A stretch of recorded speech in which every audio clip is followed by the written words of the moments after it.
বেসরকারি খাতের অন্যতম বৃহৎ আর্থিক প্রতিষ্ঠান সিটি ব্যাংক রেকর্ড মুনাফা করেছে। গেল বছর ব্যাংকটি মুনাফার পরিমাণ ছিল ১,৩২৪ কোটি টাকা। রেকর্ড মুনাফা করায় ১৫ বছর পর আবারও শেয়ারধারীদের ৩০% লভ্যাংশ দেওয়ার সিদ্ধান্ত নিয়েছে এই ব্যাংক। বৃহস্পতিবার সিটি ব্যাংকের পরিচালনা পর্ষদের সভায় ২০২৫ সালের আর্থিক হিসাব চূড়ান্ত করার পর ৩০% মুনাফা দেওয়ার সিদ্ধান্ত হয়। গত বছর ব্যাংকটি সমন্বিত মুনাফা করেছে ১,৩২৪ কোটি টাকা। ব্যাংক ও তার সহযোগী ব্রোকারেজ হাউস, মার্চেন্ট ব্যাংক সহ অন্যান্য প্রতিষ্ঠান মিলিয়ে এ মুনাফা করেছে। আর এককভাবে গত বছর সিটি ব্যাংকের মুনাফা ছিল ১,৩০৫ কোটি টাকা।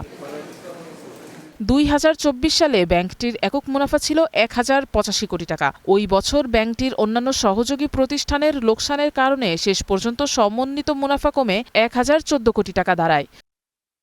আর্থিক প্রতিবেদনের তথ্য অনুযায়ী গত বছর ব্যাংকটি ঋণের সুদ বাবদ আয় করেছে ৫,৪৭১ কোটি টাকা। ২০২৪ সালে যার পরিমাণ ছিল ৪,৫০১ কোটি টাকা। সেই হিসাবে আয় বেড়েছে প্রায় ২২%।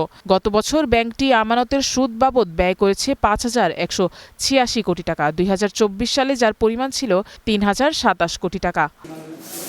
বিনিয়োগ, বিভিন্ন সেবার বিপরীতে প্রাপ্ত মাশুল, এক্সচেঞ্জ ও ব্রোকারেজ খাত থেকে ব্যাংকটি গত বছর আয় করেছে ৪,৫০৬ কোটি টাকা, যার মধ্যে শুধু সরকারি বিভিন্ন বিল বন্ডে বিনিয়োগ থেকে আয় ছিল ৩,৫৬২ কোটি টাকা। ২০২৪ সালে ব্যাংকটি বিনিয়োগ থেকে আয় করেছিল ১,৬৬১ কোটি টাকা। সেই হিসাবে এক বছরের ব্যবধানে ব্যাংকটির বিনিয়োগ আয় বেড়েছে ১,৯০১ কোটি টাকা বা ১১৪%। আর সেই আয়ের ওপর ভর করে বড় অঙ্কের রেকর্ড মুনাফা করেছে city bank. Afroza Lamia, star news, Dhaka.